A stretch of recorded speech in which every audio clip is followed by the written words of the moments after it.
Good morning, good afternoon, and good evening, folks. Hey, welcome to another episode of the Marketing Your Practice podcast, the podcast where I get to simplify the marketing and the mindset so you, the chiropractor, my gorgeous, wonderful chiropractor friends, get to improve your income, your impact, and your enjoyment in practice too. My guest on the show today is an amazing human being. Her name is Jessica Mercer. She's known as the Chiropractic Content Creator, and she knows what works and what doesn't work when it comes to creating content for chiropractors.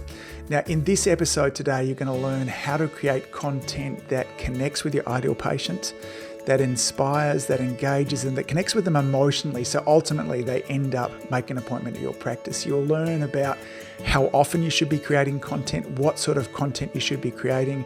You'll learn about what photos you should be using and how you can get these photos done for free. Today's episode is a content creating masterclass for chiropractors. I think you're going to love it. Let's go chat with the amazing Jessica Mercer. And as always, folks, thanks for what you do. Keep saving lives. Jessica Mercer, welcome to the Marketing Your Practice podcast. How are you? I'm doing awesome. Thank you so much. And thank you for having me. I've listened to the podcast. I'm a huge fan and super honored to be on it. Well, it's a pleasure, and I'm honored that you have joined me here. You've come as a recommendation from a very dear friend of mine. We have a shared friend in Billy Chow. You're doing some coaching with Billy? Yeah, Billy is actually my business coach right now, and he's more or less inspiration and a catcher of all the ideas. So he listens to all my big visions and helps me guide them in the directions I need them to go. Yeah. Tell me about a business coach there as well. I hear lots of wonderful things about the work that Billy does. What is a business coach helping you to do? Yeah, that's a good question. So, business coaches, they work with people in a huge variety of ways, but Billy specifically is a mindset coach, which is an incredible asset to anyone. So instead of coming to the table and saying, you should be doing X, Y, and Z in your business, instead, Billy works on the mindset so that you feel that confidence to carry out X, Y, and Z in your business. So it's a really powerful self and inner shift that he's kind of like navigating. So Yeah. awesome. I like that idea that there are often two different sorts of coaching. Sometimes we need that strategy type sort of coaching to help to organize our ideas and tell us what to do. There's a saying in chiropractic that, the body needs no help, it just needs no interference. I think the same is true for our businesses as well. They just need no help. They need no interference. And often the interference is stinking thinking. We get in our own way. We have limitations of our greatness. We're sometimes, let me talk on behalf of me. I'm often my own worst enemy with regards to the growth of my business there also. So yeah, absolutely. I find myself doing that too. So having Billy in my corner is helpful because he takes those limits off. Well, So. I think having Billy in your corner is just helpful for all things. I think he's wonderful. I'm a big fan of Dr. Chow. Now we're going to talk content marketing today. I've been looking at a lot of your beautiful work as well, and I've got to say, the visuals are stunning. The copywriting is amazing, and I was a little surprised to begin with because I just assumed you're a chiropractor. That's how good a job that you were doing with it, and we'll talk about that a little bit later on. So you're coming across beautifully. But let's give our listeners and our watchers a little bit of a background story. What brought you to where you are now? Yeah, for sure. And I do appreciate that compliment. It always blows my mind when I hear people say that because I am not a chiropractor, but I'm very passionate about chiropractic, and it's 100% because of my background and how I got here. So pre-interview, we were talking a little bit about my daughter. Her name is Adelaide, and she's turning 3 this year, which is wild to believe, but she is the most brilliant child that I've ever met. And that's not just because I'm her mother. She is just like array of brilliance, and everyone who meets her says that about her. And when she was born, she had fibromatosis coli. Now, little backstory, my neighbor, who has now become one of my best friends, is a chiropractor. And at the time, I was pregnant, wobbling around, and I was so unsure. I was so lacking confidence in my own body. I was unsure of what the process would look like to be pregnant, to deliver. I was like kind of familiar with chiropractic, but I didn't have enough knowledge to really understand the benefits. And I was on the side that fell into the fear. So no, you can't touch my belly. I worked really hard to make this baby. I was told I couldn't make this baby. And no, you're not going to touch me and possibly mess up this baby. right? Hindsight's always 2020. So she was born with fibromatosis coli. And in retrospect, probably had I been adjusted through my pregnancy, that wouldn't have happened because she would have had the room to move instead of sit sedentary in my pelvis the entire time. So once she was born, my neighbor, who had kind of gently been nudging me to get adjusted during pregnancy, she kind of came in hard and she was like, I can see this in your daughter. Like, you are scared. I understand that, but here's how I can help. And so watching this chiropractor be so gentle and endearing with my daughter was eye-opening to what I thought chiropractic was, but what it actually was. But in the meantime, when she was offering her help during my pregnancy, I'd been on her website, I'd been on her social media. I was trying to find like the knowledge or the understanding or any way to trust her before she touched my tiny human. And I couldn't find that. And so after she worked with my Adelaide and, Adelaide gained full motion in her head and she's continued to get adjusted. But in that first few months of Adelaide's life, I went to this doctor, and her name's Dr. Padilla, Dr. Christina Padilla, brilliant woman on the board of women chiropractors. And I said, listen, I'm going to write your content for you because I didn't get the value and trust that I needed from it, but you are invaluable. So you are missing the connect here. And that's honestly how my entire business started, with my daughter and my neighbor, and telling her basically, I'm going to help you with this because I can write and you can work magic. So let's figure out how to make it happen together. It's I've been working a lot with chiropractors over the last 5 years, and I've come to the conclusion that most chiropractors are their town's best kept secret. And when they're wanting to grow their practice, many of them are wanting a new report of findings to change the new patient consult up, maybe a new technique. And I'm not suggesting they don't need those things, but for most people, I'm going, the biggest challenge you have is that nobody actually really knows what you do. And it's not because you're not telling them, you're telling them the wrong thing, and that what you just need is attention, the right type of attention. So you obviously had a writing background prior to that. And were you doing some kind of social media content marketing stuff prior to that? Yeah. So my background is education in general. And so I excelled in writing all through school. It was something I am passionate about, vocabulary, language, just learning in general. And then I fell into social media marketing with a flower market of all things, this brilliant flower market. It was the most beautiful space, but they did weddings. And so I could copyright for the weddings, and it's a totally different world. Weddings are emotional driven. People with children are emotionally driven. Yes. Copywriting in general can be emotionally driven. So, once you understand the emotion behind copy, it all falls into place. So yes, I was doing social media before I started working with chiropractors, but it gave me the tool set to kind of just switch gears into chiropractic. You've often, Jessica, referred to yourself online as a lifelong learner. Where did that come from? That is just something that I've been told my entire life. It's basically just driven by curiosity. Yes. I choose to always learn about new things. I choose to not sit sedentary in the same understanding that I always have. That's something I'm teaching Adelaide too. Like, if you have a question, go after it, find the answer, seek out the new answer, never stop asking why. And that is part of when I do strategy sessions with people. A lot of what they thank me for is just asking why, but my fuel is I actually want to learn, but it's helping this person in their strategy, because they'll come to me and say, oh, well, I'm going to teach someone about subluxations. Yeah, but why? Okay. And they say, oh, well, and they go into point B, but why? And the further why you get, you learn some pretty freaking cool things when you just keep going down your rabbit holes of why. So lifelong learning. I don't think I'll ever be able to just sit sedentary and not learn. Why do you think it is that some people, the thought of learning something new, that they immediately go into overwhelm, yet for you, the thought of learning something new is so damn exciting? Oh, that's a really good question. I don't even know that I have the answer. I think it's just like personality type. I don't know that there is an answer. I think some people are super, super content mastering one thing and being really excellent at it their entire life. Where some people like me get a little bored after time. So I don't know. That's a really great question. I'd turn it back to you and see what your answer was.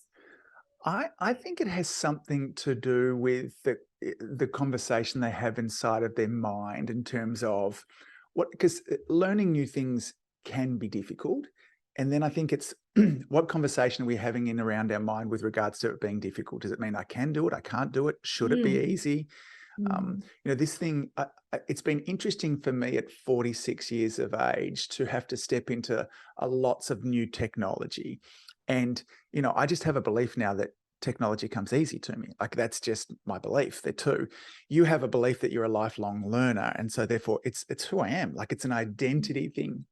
And I Mm. think that sometimes we just take on an identity that this is hard, I can't do it. It's what I see as part of it too. And I mean, it might be kind of an oversimplification, but I think when we're encouraged, as you are so beautifully with Adelaide now, to be curious, to constantly look at the world in a fascinated way. They're two words I've really taken on in this last 2 years. It must bug my wife, but I'm like, isn't that fascinating that they would do that? Well, I'm so curious about, as opposed to in the past, I could get a little judgmental about why people would behave that way. But now I'm Yeah. like, oh, isn't that fascinating? Wow. I wonder why they think that Right. as well. It's made my life a lot more enjoyable.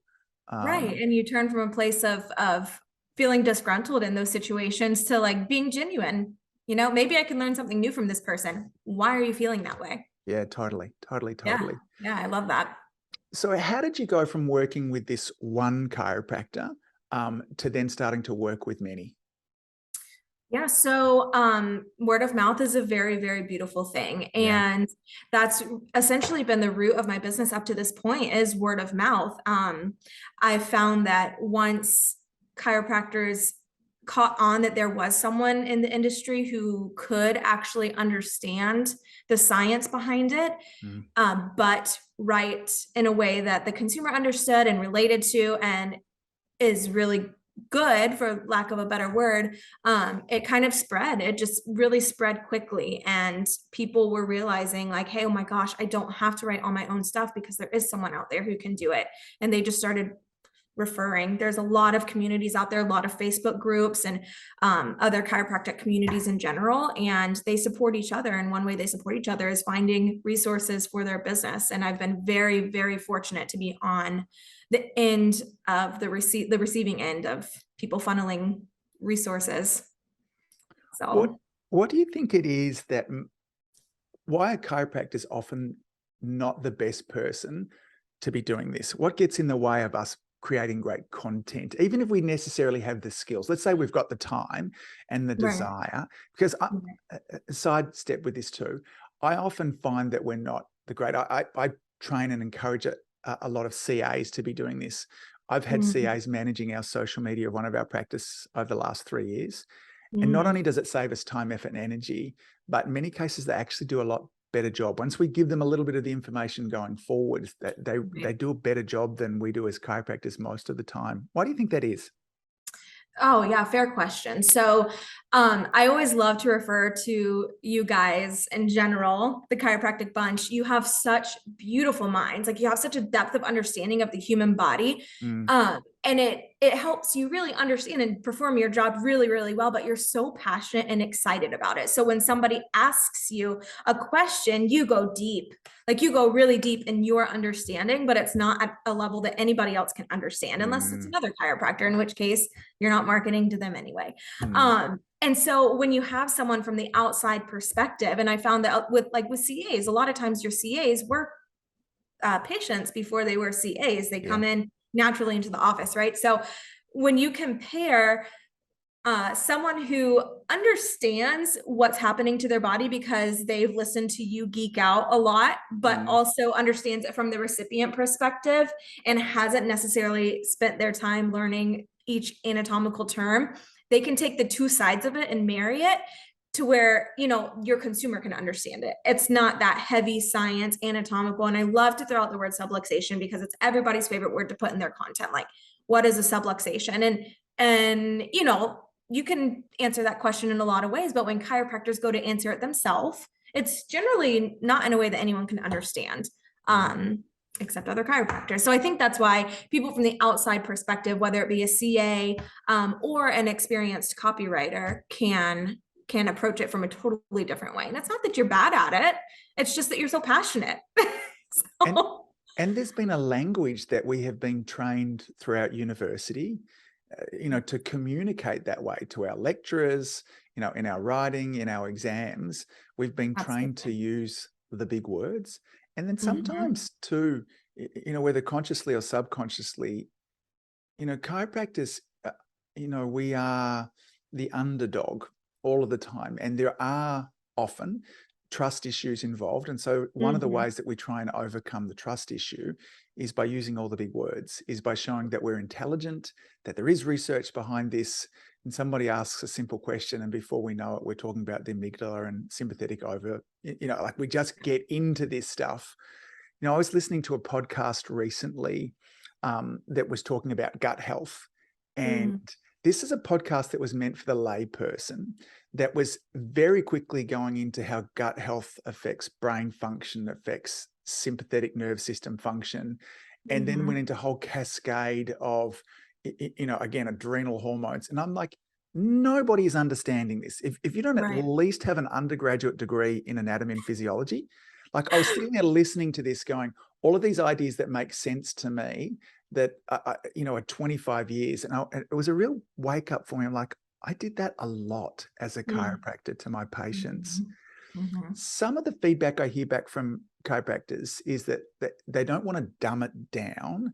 They want to give the whole story. They want to be respectful of the person. And sometimes there's this idea, I don't want to kind of bait and switch. Like, I don't want to sort of say it's about symptoms and then say, well, it's not about symptoms, that kind of stuff there too. How do we bridge that idea of not dumbing it down or not telling the whole truth, yet not overwhelming people? So I think a big part of it that can help bridge that gap is using sort of like the emotional or storytelling approach, right? So I heard recently on a podcast also that everyone wants to say that people come into their chiropractic office as wellness clients. They just value their body so much. They want to take care of it. And like the bait and switch thing, right? Yes, we want everyone to be coming into the offices that way, but that's not the reality. The reality is that more often than not, you're getting people in from a symptom-based perspective. So then how do you, like you said, how do you bring that person from, I'm coming to you with a symptom, but I'm going to leave you understanding that the symptom is not the root cause, and instead I have to work on the root cause. So that's a big bridge to gap. And what happens is often people try to tackle that in one sitting. They try to sit and do one social media caption or one blog that gets into everything, but that's just not consumable. And that's why sometimes content is a long game. It's not a short game, and that's a hard concept to grasp. But going back to your question, it's all about storytelling, right? So let's say I work with a lot of family practices, and a big thing that we hear are kiddo symptoms. So colic with babies. It is a symptom, right? And so the mom is going to come to you because her baby is just so uncomfortable. That's the symptom. But what's the story behind it, right? So that mom is coming to you. She's exhausted. She hasn't slept in how many days? She is completely burnt out. She's probably at her wit's end. She's tried every bottle, every formula, every supplement, every gas drop to try to get, one, her baby to sleep, but two, herself restored so that she can care for her baby, right? So when you're creating content, coming from that perspective and understanding the story of where someone's coming from, you can create a narrative that kind of explains the situation mom is in. And then instead of going straight into saying, this is colic and we can help adjust colic, your child's nervous system is having a hard time adapting after their birth. So by working with their nervous system, yes, we're going to remove and restore some of the symptoms from colic, but we're going to also work in a deeper level. So once you get mom to the place where she is not sleep deprived, she'll actually listen, but she has to hear that you're going to stop the colic and you're going to get her sleep before she can listen to the wellness. So the bridge is a long bridge, Mm. but it really takes, like, yes, you do have to approach the symptom. You don't dumb it down. You talk to the emotions of the mom. And then when the mom can listen, then you can explain a bit of the science behind how you're balancing the nervous system. And that in turn is helping their baby adapt better. Long I, answer, I long game. it's beautiful. Yeah. I wonder whether there are kind of, three different groups of people symptom-wise in the world there too. There are definitely those people that have a symptom and just give me the meds. I don't care. And I think that's actually a small percentage of people. And I think there are people that want just more expression of life, like the real vitalistic. And I think that's a small percentage of people. I think most intelligent people, when they're having some kind of body signal, would like it to be gone, but would like to get to the root cause of what's going on. And so this idea of not wanting to talk to people about symptoms, I find fascinating. Like I really am genuinely interested in that.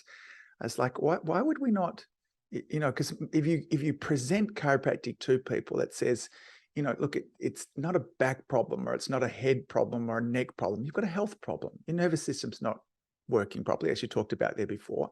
Let's give your body an opportunity to heal from that. But if I went in and somebody just ignored that symptom, I think I would find it really hard to connect with them. I'm like, yeah, I want all the other stuff first, but can you stop my baby from crying? Like, let's get to that. That all sounds wonderful. But at the moment, I haven't slept for 3 weeks. Right. I'm at the end of my tether and my baby appears to be suffering. Can we help with that also? Right. So I feel like it's a both and. Right. Yeah. So when you talk, because I'm hearing you lots talking about communicating in emotions, right back from the weddings to begin with also. How do we add more emotion into our social media? Is it the imagery? Is it the text that we're writing? How do we do that? Where does that begin? I'm going to use the word that you guys like to use a lot. It's kind of an innate ability for some people, and for some people it's not, right? So there are ways that you can enhance the emotion within your social media. One of my favorite ways is to use photos from within your own practice. Yes. And that's a lot coming from somebody who owns a stock photo website, which I haven't even mentioned to you before, but I value stock photos for their own purpose. But when you're trying to connect with people on an emotional level, they have to see you and your face and you interacting with your people. So one, using quality photos of yourself or your staff in your specific office is very, very valuable in a way to connect with people emotionally. And then two, honestly, copywriting doesn't come to everyone naturally, but if writing is something that comes naturally to you, then just finding the ways to, maybe you're listening to a story that someone has told in your office, and then you're regurgitating it into a social media post. So using those true stories again within your office may not actually always look like testimonials, though those are valuable and emotionally driven. But if there's someone who, like, let's go back to our mom. If you did treat that mom and then she came into you a week later and just praised how well her baby slept and how amazing it's been, turn that into a post. So just using those nuggets that are found within your four walls help you connect to people on a much more emotional level. In terms of taking the science and going into emotion, it really just comes back to understanding how the symptom is making the person feel and talking to that feeling, right? So that's a play on words, because yes, the symptom is a physical feeling, but there's always an emotional feeling behind a physical feeling, and understanding that and being able to write to that is where the real connection happens. So Jessica, can you give our listeners an example of that too? What would be an example of a symptom if we were to make one up, and then how that might be making the person feel, and then how would we write to that? Fair. So I'll use my own as an example. So I have a hip, like a tear in my hip. And I know that when I'm feeling the physical sharp pain of the tear in my hip, I'm feeling emotionally defeated because I can't keep up with my kid. I can't run around with her. I can't play hide and seek. I can't do all the things that I want to do with my toddler while she's in this amazing sponge creative space. So if someone were to come to me and say, if I had two chiropractors side by side and they were both marketing to me, and one was saying, I can help your hip pain, I'd be like, yeah, my hip does hurt. But if someone came to me and said, you're missing out with the time with your toddler being able to play hide and seek with her, I'm going to be like, oh, shoot, that is where I need to be, like, this person gets it. So that's sort of like how you can take the physical feeling and the emotional feeling and market. So Yeah, that's a beautiful example. I like the idea, and it's often in the influence literature, they talk about that we make decisions emotionally, but we justify them logically. So it's the idea, of course, I'm going to a chiropractor because my hip is sore. I had the most brilliant aha moment with this about 10 years into practice. I had a woman come in to see me who was having some lower back pain. And then I on her form now, I'm like, when did this first start? And she said she had it for a decade. And I never, like, we were chatting through things and had really great rapport with her. And I sort of said to Jessica, I said, like, why now? Like, you've had this for 10 years. Why are you kind of here now? And she knew the answer. She said, I know exactly why now. She says, the highlight of my day is when I get home from work and I go for a walk with my husband. We get to connect. We've got a busy life there too. And we do that before we get dinner sorted for the kids and all those kind of things. And she said, my back has finally got to the stage where I can't walk with my husband. And at that moment there, she told me, like, it was never about getting rid of her back pain, because if it had been getting rid of her back pain, she would have been there 10 years beforehand. What she wanted from me was to get walking in with her husband. And that moment there really changed a lot about who I was as a chiropractor. I searched for those things because that was her motivator. When I needed to kind of help her through the lifestyle changes, it was never, hey, do this because this will help your back feel better. It was, we need to be doing this so we can keep you walking with your husband. We need to be doing this. So being able to communicate in that way, that real world example. Now, sometimes for our listeners, having done this now with thousands of people, sometimes they know immediately, like that person did, but often they don't. Like, why now? Because it got worse. Well, sometimes it is because it's got worse. But these questions of, and I often find that I can't find that on the first visit. We actually don't have enough rapport. Like, there's not that connection there for somebody to open up. But as we go into it in visit 2 and 3, and what are you not able to do, and what are you wanting to be able to do when this problem does go away? I find that if our listeners start asking these questions to the patients that are coming in, you're going to start to get wonderful information that'll not only help with your other patients, but this is a great, it's a gold field for social media content. Absolutely. Yes, absolutely. With regards to photos, can I just have these photos taken inside my practice with my iPhone, or do I need to have a photographer come in and take these photos? What are your thoughts there? So I am team iPhone. I mean, there's definitely a time and place for professional photos when you're building out your website, when you are doing any billboard materials or anything like that. But when it comes to your day-to-day social media, there is a huge value in having quantity of photos from a day-to-day basis. Now, I'm not saying like whip out your photo and take one in a cave and it looks terrible. Like, yes, work with your surroundings, make sure the lighting is good, but you do not need professional photos. And I'm so glad you brought that up, because that is something that I hear will stop people from getting on social media a lot. Well, I don't have the photos. Well, malarkey. Pull out your phone, take a couple photos. We all function from tripods these days. Get a tripod with a clicker, set it up in the corner, click throughout your appointment. If you're working with multiple patients, family practices, it's a little easier because the moms are always taking photos of their babies with the chiropractors. If you're working with adults, it becomes a little more challenging, but that can't be your reason to not post, because iPhones have powerful cameras. Yeah, they're beautiful. So, yeah.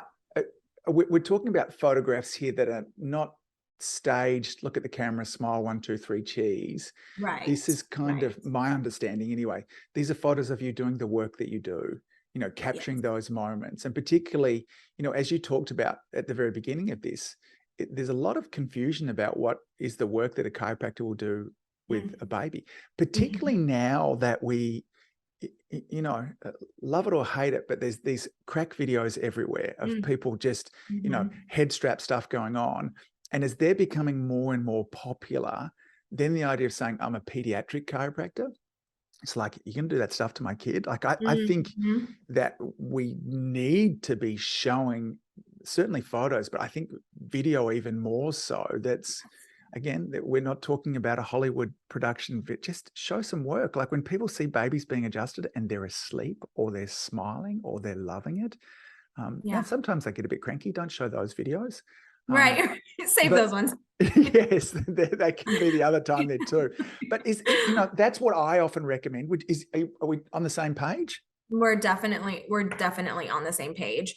And video is a huge part of social media right now. Instagram is all about reels and all about videos. And there are some amazing practices that you can go and see how they're using reels specifically to educate on what chiropractic adjustments look like. And there's just like multiple kinds of people, multiple kinds of chiropractors. But what I have found is the chiropractors that are working in today's world are not just cracking backs. And I hate to use that term because that is so old school and that is exactly what people think of. But there is so much more going into it. There is so much more supplementation. There's research, there's the data, there's the scanning. And so by using video to educate on exactly what that looks like one of the most brilliant videos I've seen is someone who walked through, well, there's two.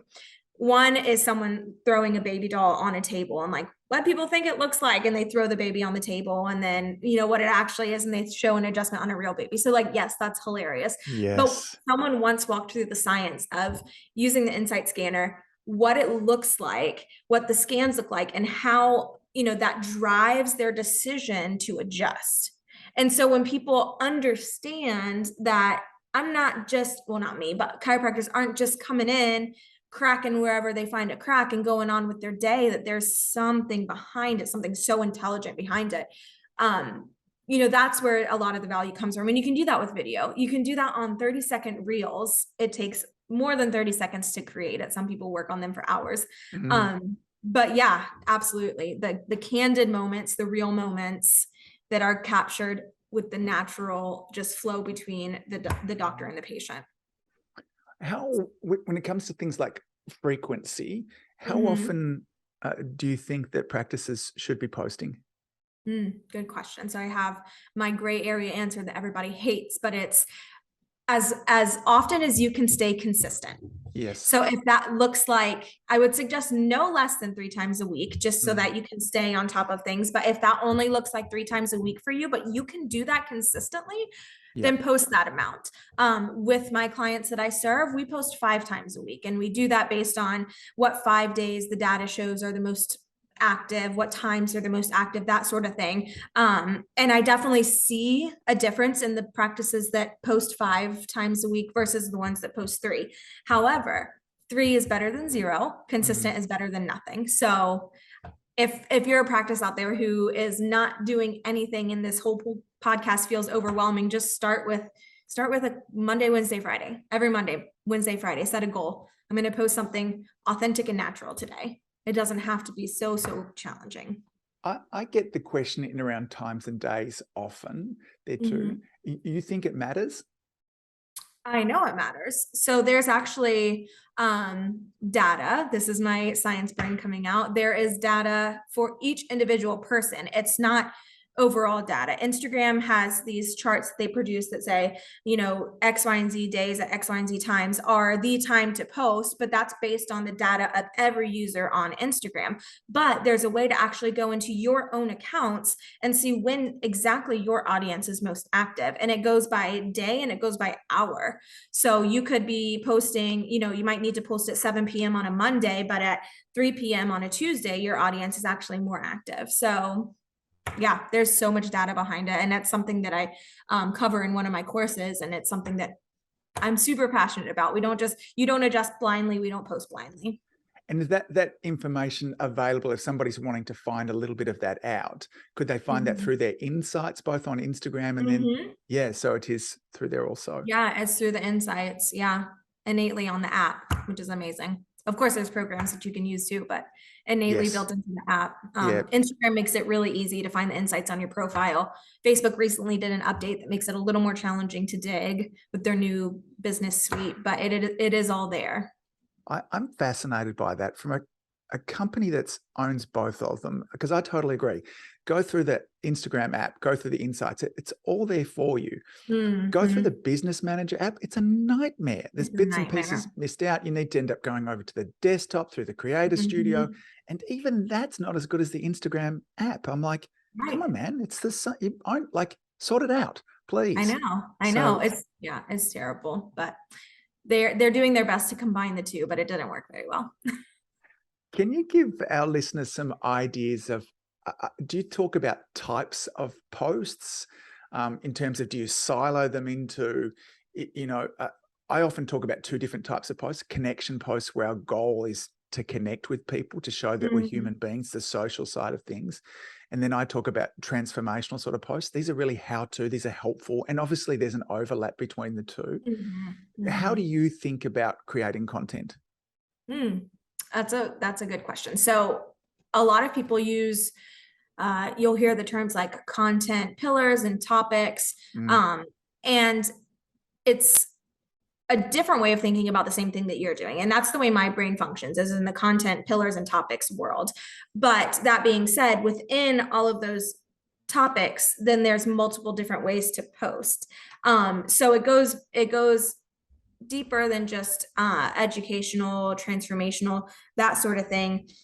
When I'm working or building out a strategy, I'm going through all the different realms that practice or that doctor works on, their techniques, their belief systems, their values. And so it does overlap. And I know I'm not answering this very clearly because it's multi-layered. For example, my spreadsheets, when I get done with the interview, I have 150 plus topics to work with. It's a beautiful mind moment, I think, is the best way to describe this. And if I had to teach it, it's a 3-hour course. So what about for our starters, though, that are a Monday, Wednesday, Friday, just want to be beginning? Gotcha. Where would you direct them? Gotcha. Fair. Thanks for giving me some guidance there. So I would fall into the 3 categories. If you were Monday, Wednesday, Friday, one of them would 100% be like a testimonial, like some sort of social proof that you are changing lives. So sharing your testimonials. And again, if you don't have active testimonials, if you're a newer practice, you know the stories, you know how to story tell, you know the way that you've impacted people. So share that. And then I would choose one day to educate. And then within that education, just sort of what we talked about this entire time, don't be so science heavy. Really think about what, if you don't have a huge set of patients yet, who do you want to work with and what sort of questions would they be asking, and then answer those questions. And then I'm a huge proponent of being front and center on your page. And that looks like actually showcasing the doctor themselves. And so it's not unlike me to post once a week for my docs on who they are, about their family life, what sort of hobbies they enjoy, what they do outside of practice, just sort of that, like, here's the person behind the practice and the relationship. So if I were to just hit 3 nails, it would be share social proof, educate a bit, and then share about yourself. Yeah, beautiful. Is there a right and wrong way to do a testimonial? Well, you definitely don't want to put the ones out there that are 1-star. That's definitely wrong. Is there, well, in terms of, if I'm trying to, rather than just kind of taking a Google review, if I'm getting a testimonial from somebody, are there things that I should be asking from them that will make that testimonial more impactful and including along with that post? So yes and no. So I know that a lot of people use systems where it shoots out a survey to the patient. How was your visit? Right. But that's a super open-ended question, and it can allow someone to just be like, great, and they're moving on with their day. Right. So as you're collecting reviews, and I don't know the inner workings of all of the systems that collect reviews, but adding specific questions would be incredibly helpful. How did you feel when you came in for today's visit? And how did you feel when you left?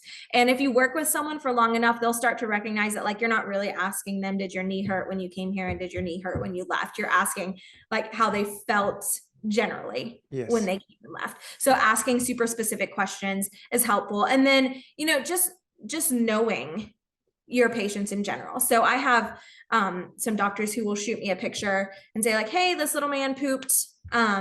He's pooping twice a day now and he hadn't gone for weeks.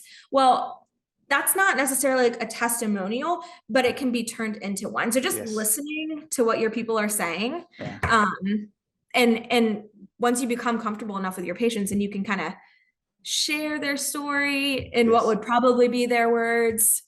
Yeah. I always like to encourage people. I think the element that makes a really great testimonial is that we've got to know what was at stake.